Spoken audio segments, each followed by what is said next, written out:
المصطفى رب اشرح لي صدري ويسر لي أمري واحلل عقدة من لساني يفقه قولي رب زدني علما قد قال الله تبارك وتعالى في كلامه المجيد أعوذ بالله من الشيطان الرجيم فمن تطوع خيرا فهو خير له وأن تصوموا خير لكم إن كنتم تعلمون صدق اللہ العظیم. سب تعریف حمد ثناء اللہ رب العالمین احکم الحاکمین کے لیے، ساری کائنات کا خالق مالک رازق اور تنہا اس کائنات میں متصرف اور مختار ہے. اللہ تعالیٰ کی ذات ہمیشہ سے ہے اور اس نے ہمیشہ تک رہنا ہے. نہ اس کی کوئی ابتدا ہے نہ اس کی کوئی انتہا ہے. ہر ذات کو فنا ہے، صرف اللہ کی ذات کو بقا ہے. درود شریف اللہ تعالیٰ کے سب نبی و رسولوں پر، بالخصوص نبی آخر الزمان امام الانبیاء حضرت محمد مصطفیٰ صلی اللہ تبارک و تعالی علیہ وآلہ وسلم کی ذات گرامی پر اللہ تبارک و تعالی کی طرف سے رضوان کا نزول صحابہ کرام رضوان اللہ علیہ اجمعین پر اور رحمتوں برکتوں کا نزول علماء کرام ائمہ حدیث پر. حضرات گرامی، پڑھی گئی آیت مبارکہ قرآن پاک کا دوسرا پارہ ہے اور سورہ البقرہ. ارشاد باری تعالی ہے، جو کوئی تطوع نیکی کرے وہ اس کے لیے بہتر ہے. قرآن پاک کے بعض اور مقامات پر بھی لفظ تطوع آیا ہے. اس کی روشنی میں آج ہم مختصراً سمجھیں گے تطوع کیا ہے. تطوع کا معنی ہوتا ہے دل کی خوشی سے اپنی مرضی سے کوئی نیکی کرنا. دو طرح کی نیکیاں انسان کو بتائی گئی ہیں. ایک وہ ہیں جو فرض اور لازم ہیں اور دوسری وہ ہیں جو نفل ہے.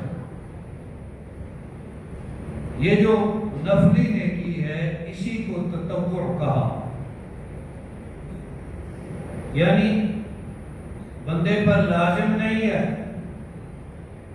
اللہ نے یا اللہ کے پاک رسول صلی اللہ علیہ وسلم نے لازم نہیں کیا، لیکن ایک عمل بتا دیا، اس کی فضیلت بتائی، اجر و ثواب بتایا، اس پہ ترغیب دی، پھر بھی کہا کہ لازم نہیں، جو کرنا چاہے کر لے. دل کی خوشی کا عمل. قرآن پاک اور حدیث شریف نے اس کو تطوع کہا اور ہم اس کو نفل کہتے ہیں. نفل عبادات کی کیا اہمیت ہے، قرآن پاک کے الفاظ پہ ہی ہم غور کرتے ہیں. فرمایا فمن تطوع خیرا فهو خیر له، جو تطوع کی نیکی کرے گا تو یہ اس کے لیے بہتر ہے. بندے کو چاہیے کہ بندہ ایسے کام ضرور کرے جو اس کے لیے بہتر ہے اور ایسے کاموں سے بچے جو بہتر نہ ہو. انسان ہمیشہ خیر کے اعمال کی جستجو کرے، تو فرمایا جو تطوع کرے گا وہ اس کے لیے بہتر ہے۔ اب آئیے شریعت میں جو عبادات مقرر کی گئی ہیں بعض فرض ہیں اور بعض کے نزدیک فرض اور واجب میں فرق ہوتا ہے، لیکن ہمارے نزدیک یہ ایک ہی بات ہے، اس میں کوئی فرق نہیں۔ فرض اور واجب ہم ایک ہی سمجھتے ہیں۔ جنہوں نے فرق کیا ہے وہ اس طرح فرق کرتے ہیں کہ جو باتیں قرآن پاک میں آئی ہیں وہ فرض ہے، اور جو حدیث شریف میں آئی ہیں بڑا پابندی کا حکم ہے، لیکن چونکہ حدیث شریف میں آئی ہیں اور خبر واحد ہیں جو حدیث، تو وہ عمل واجب ہو جائے گا، فرض نہیں رہے گا۔ ہم کہتے ہیں کہ جو اللہ نے فرمایا قرآن پاک میں اور جو اللہ کے پاک نبی صلی اللہ علیہ وسلم نے فرمایا حدیث شریف میں، فرما دیا یہ کرو، لازم کیا، حکم دیا، ہم کہتے ہیں وہ فرض ہے، وہی فرض ہے، وہی واجب ہے۔ فرض اور واجب کا کوئی اصولی فرق نہیں ہے۔ فرض کے بعد جو عبادات ہیں انہیں تطوع کہا جاتا ہے۔ پھر تطوع میں تقسیمات کی گئی ہیں، بعض کو لوگوں نے سنت کہہ دیا، بعض کو نفل کہہ دیا، پھر سنت کے اندر بھی تقسیم کر دی کہ کچھ سنتیں مؤکدہ ہیں، کچھ غیر مؤکدہ ہیں۔ اصل میں یہ سارا تطوع ہے، جس کا دوسرا ترجمہ ہوگا غیر فرض، لیکن غیر فرض کی اہمیت کو کم نہیں سمجھنا چاہیے۔ یہ قرآن پاک کا مقام جو میں نے آپ کے سامنے تلاوت کیا ہے، یہ اصل میں روزے کے تناظر میں ہے۔ روزے سے رمضان شریف کے فرض روزوں کے دور سے تھوڑا عرصہ پہلے ہی ہم گزرے۔ ایک حدیث شریف میں دو باتوں کا نبی کریم صلی اللہ علیہ وسلم نے اکٹھے ذکر فرمایا من صام رمضان ایمانا واحتسابا غفر له ما تقدم من ذنبه، جو بندہ ایمان کے ساتھ اور احتساب کے ساتھ رمضان کے روزے رکھے گا اس کے پچھلے گناہ بخش دیے جائیں گے۔ یہ بخاری شریف کی حدیث ہے۔ اسی کے ساتھ حدیث شریف کا اگلا حصہ ہے، اس میں صرف ایک لفظ بدلا، باقی حدیث یہی ہے۔ فرمایا من قام رمضان ایمانا واحتسابا غفر له ما تقدم من ذنبه، جس شخص نے رمضان کا قیام کیا ایمان کے ساتھ اور اجر و ثواب کی امید اور نیت کے ساتھ، اس کے پچھلے گناہ بخش دیے جاتے ہیں۔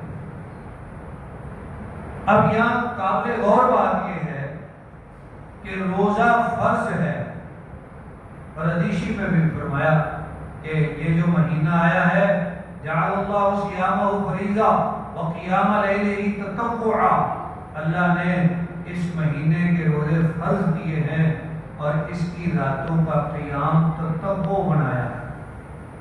جو میں نے شروع میں عرض کیا، تطوع کا معنی دل کی خوشی سے عمل کریں، مرضی ہے کر لیں، نہیں جی چاہتا نہ کریں۔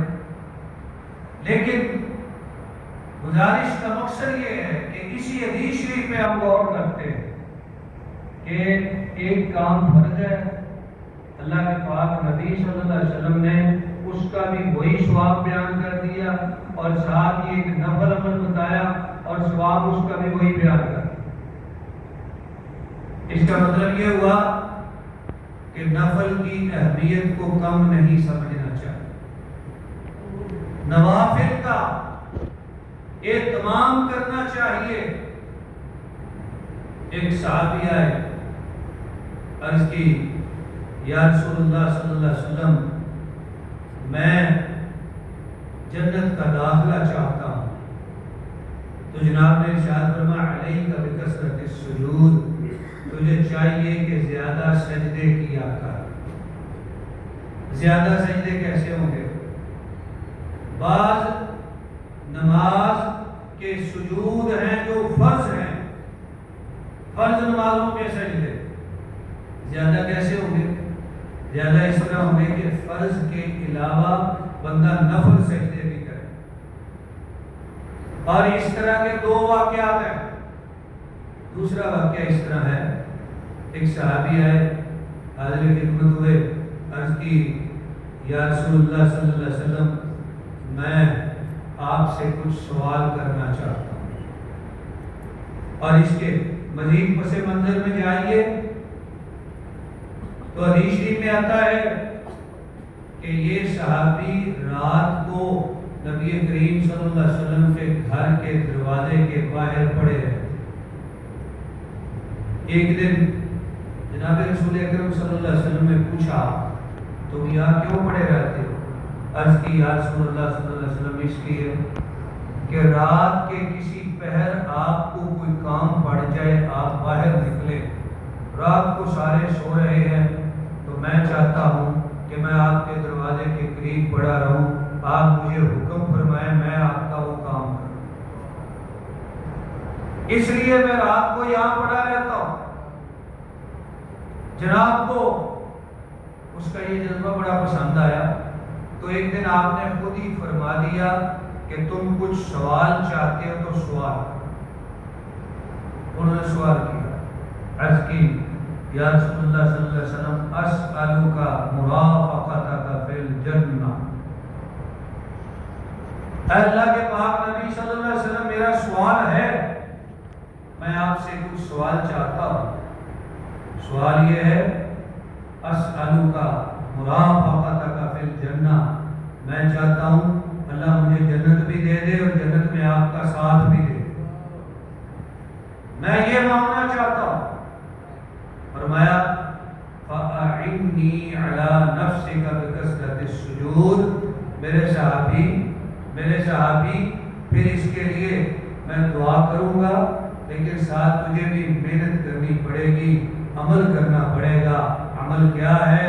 فرمایا بکثرت السجود، تو زیادہ سجدے کیا کر۔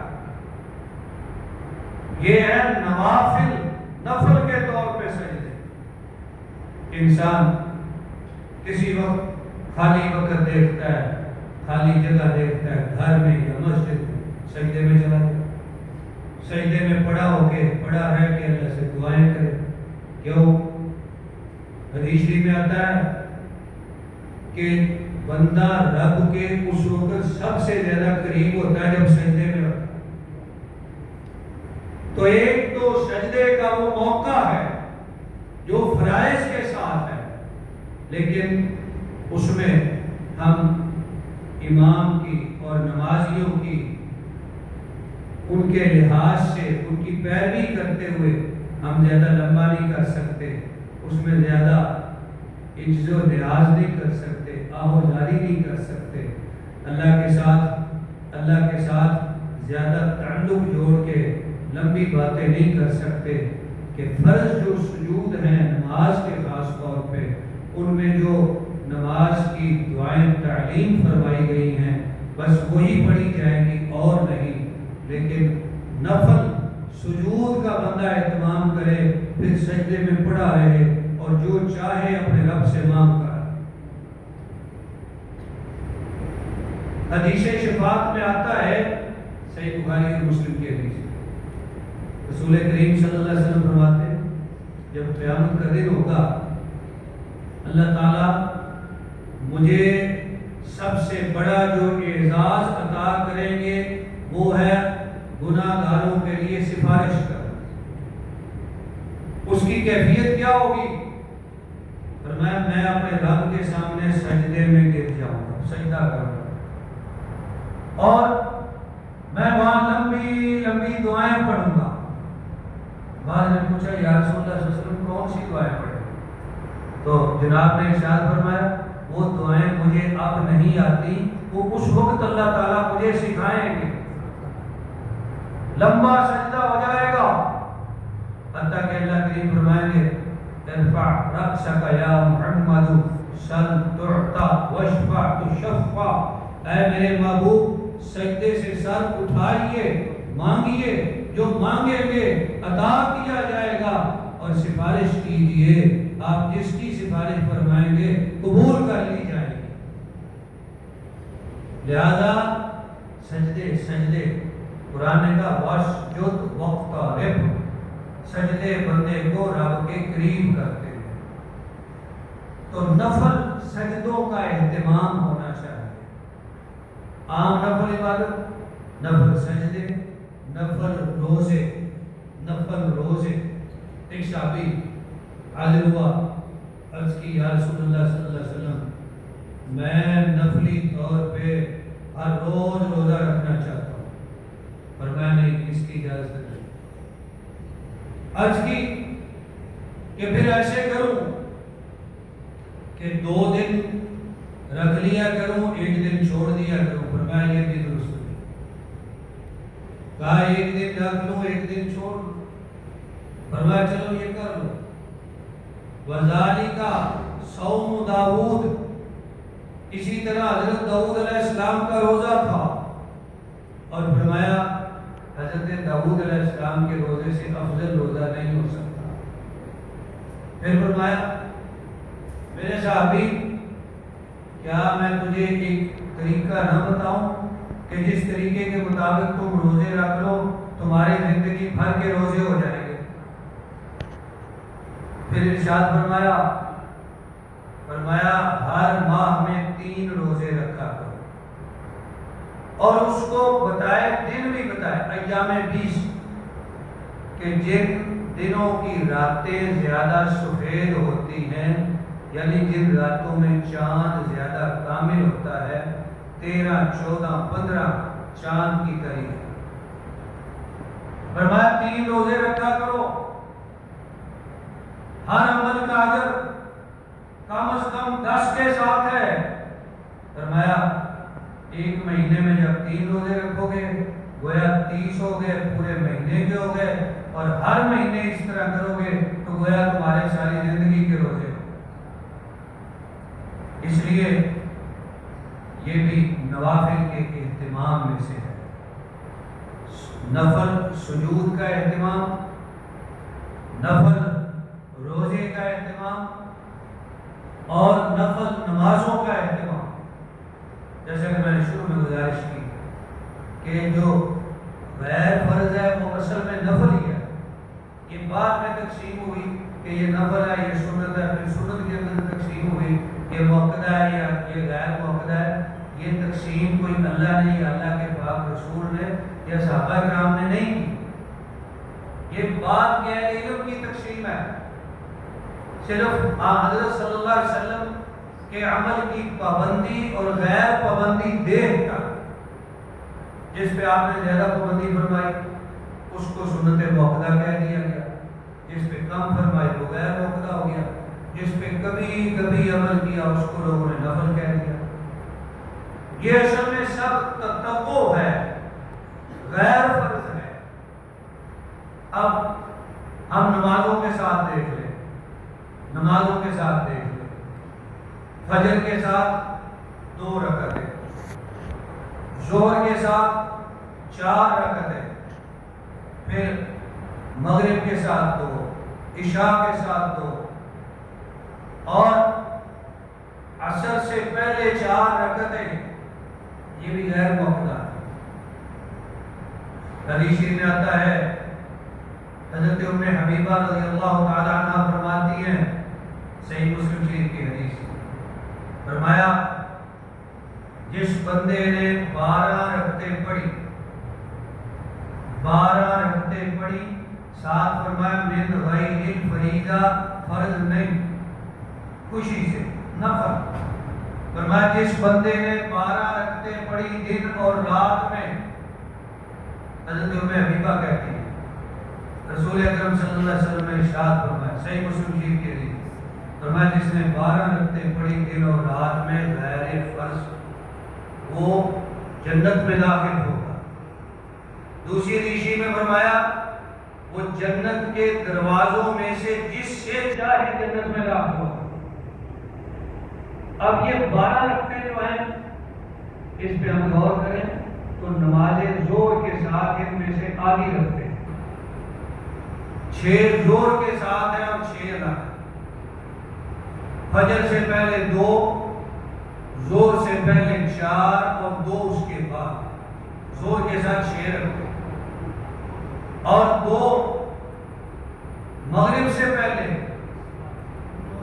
2 مغرب کے بعد، مغرب سے پہلے بھی ہیں غیر موقع، اس کا میں حوالہ کرتا ہوں، مغرب کے بعد، اور 2 عشاء کے ساتھ، یہ 12 رکھتے فرمایا جنت کے جس دروازے سے چاہے داخل ہو، لہذا میں اس کا اہتمام کرنا چاہتا ہوں۔ رہی نمازوں کے ساتھ تطوع، فرض نمازوں کے ساتھ فجر سے پہلے 2 رکھتے، تطوع 2 رکھتے، ایک حدیث شریف ہے نبی کریم صلی اللہ علیہ وسلم نے رکعتا الفجر خیر من الدنیا وما فیہا، فجر کی 2 رکعتیں دنیا اور دنیا کے اندر جو کچھ ہے اس سے بہتر ہے۔